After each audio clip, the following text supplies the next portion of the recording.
नमस्कार दोस्तों, एक बार फिर से स्वागत है आपका आपके अपने YouTube चैनल स्टडी अड्डा नेवर स्टॉप लर्निंग में।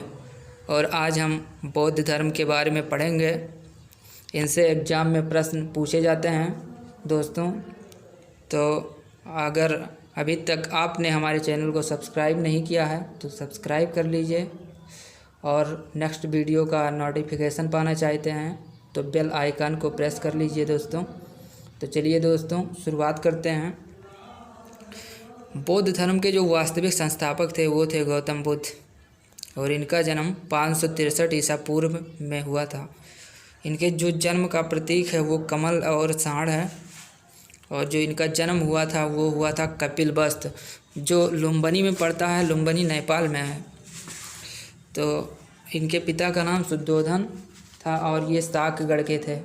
इनकी माता का नाम महामाया था या माया देवी था, और इनके 7 दिन के जन्म के बाद इनकी माता का देहांत हो गया। उसके बाद जो इनका पालन पोषण किया वो इनकी सौतेली माँ प्रजापति गौतमी ने किया। इनके बचपन का नाम सिद्धार्थ था, और जब ये 16 वर्ष के हुए तो इनकी शादी यशोधरा के साथ हो गई। तो इनकी पत्नी का नाम यशोधरा था, और इनके एक पुत्र था जिसका नाम था राहुल। जब ये 29 वर्ष के हुए तो इन्होंने घर को त्याग दिया, जिसे बौद्ध धर्म में महाभिनिष्क्रमण कहा गया है। इनके जो 2 प्रिय शिष्य थे, ये एक थे आनंद और दूसरे उपाली थे। और इनका जो सारथी था उसका नाम था चन्ना। इनका जो प्रिय घोड़ा था उसका नाम था कंथक। और इनके जो प्रथम गुरु हुए आलार कलाम, जो सांख्य दर्शन के थे संबंधित हैं और इनको ज्ञान की प्राप्ति हुई 35 वर्ष की अवस्था में। जब इन्होंने 29 वर्ष की अवस्था में घर को छोड़ा तो 6 वर्षों तक इन्होंने कठिन तपस्या की, और 6 वर्ष की कठिन तपस्या के बाद इनको 35 वर्ष की अवस्था में इनको ज्ञान की प्राप्ति हुई। निरंजना नदी के तट पर बौद्ध वृक्ष के नीचे ज्ञान की प्राप्ति हुई, और जहाँ पे ज्ञान की प्राप्ति हुई वो स्थान बोधगया कहलाया। इन्होंने जो अपना प्रथम उपदेश दिया वो ऋषिपत्तनम के सारनाथ में दिया, जिसे बौद्ध धर्म में धर्म चक्र परिवर्तन के नाम से जाना जाता है। इन्होंने जो अपना उपदेश दिया वो पाली भाषा में दिया, और जो सर्वाधिक उपदेश इन्होंने दिए वो श्रावस्ती में दिए दोस्तों, जो कौशल की राजधानी हुआ करती थी।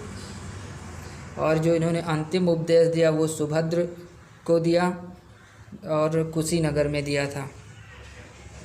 इनकी मृत्यु 483 ईसा पूर्व में हुई 80 वर्ष की अवस्था में, जिसे बौद्ध धर्म में महापरिनिर्वाण कहा गया। निर्वाण का अर्थ होता है दीपक का बुझ जाना। बौद्ध धर्म में जीवन का लक्ष्य निर्वाण प्राप्ति है। तृष्णा का क्षीण हो जाने की अवस्था को ही बुद्ध ने निर्वाण बताया है। और दोस्तों, जो निर्वाण है वो इसी वर्तमान जीवन में प्राप्त किया जा सकता है। बौद्ध धर्म के त्रिपिटकों की जो भाषा थी वो थी पाली, और त्रिपिटक पहला है विनय पिटक, दूसरा है सुत्त पिटक, और जो तीसरा पिटक है वो है अभिधम्म पिटक। तो जो विनय पिटक है इसके संकलनकर्ता उपाली हैं। इसमें संघ संबंधित नियम तथा आचार का वर्णन है, और ये पिटकों में सबसे छोटा है। सुत्त पिटक के संकलनकर्ता आनंद हैं।